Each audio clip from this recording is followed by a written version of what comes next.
Well, this strike comes down to ultimately two issues. It's about wages and it's about automation. So, Harold Daggett, who's the president of the ILA, has said not only are they wanting a 77% increase, which is significant, they've already been offered 50%, they're going to 77, but they also want to create airtight language, quote unquote, airtight language that removes the ability for the ports to use automation or semi automation.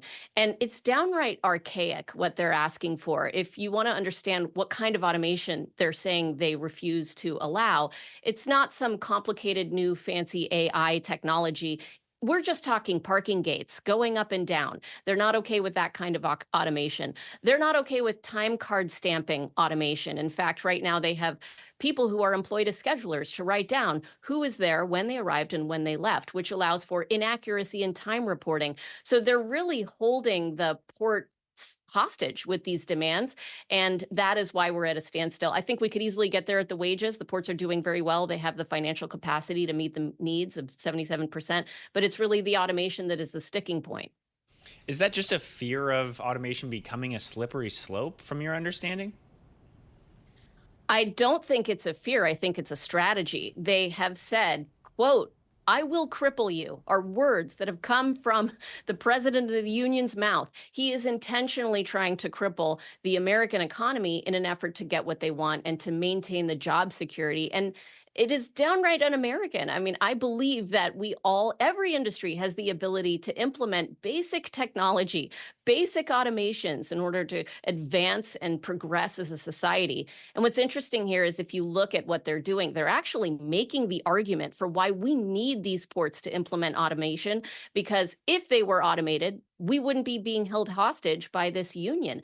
And the effects of the economy and the American consumer are going to be felt soon. And it is going to be widespread. There will be panic. There already is panic. There's already been a run on toilet paper and paper towels, which is completely unrelated to the imports from these ports. So it's interesting. That's really just psychological in nature. We're remembering when toilet paper wasn't available at COVID. And so people are going to stockpile toilet paper now, but what else will they stockpile? And who else is going to be affected by this and lose their jobs because supplies that they need to do their jobs haven't arrived? It's really going to be devastating if this doesn't get resolved soon. So, Jessica, what has anyone on either side quantified the potential job loss from automation? How big of an issue is this in reality? Do we know?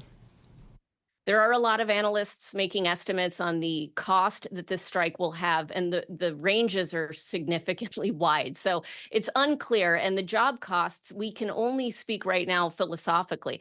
As construction materials don't arrive, then construction workers are not going to be able to do their jobs. And so they will be laid off or temporarily furloughed. And that impact will be devastating on those workers. So if you think about the union workers are being very selfish right now, and they do want the American worker and consumer to feel the pain. They're counting on it. They're looking forward to that. And I think one of the devastating things here is that they're saying, and don't blame us, blame them. So they're not taking accountability for the strategy. And I also don't think it's very logical, because the American worker and consumer is going to become outraged and say, you know what? Screw that. We want them to automate, because this is a danger to the American culture, society, workplace, labor market, all of it. But Jessica, in terms of the actual dock workers, about 25,000 at the East Coast and Gulf Coast ports, what percentage or number of those workers would be at risk of losing their jobs if automation were to be implemented at a grand scale?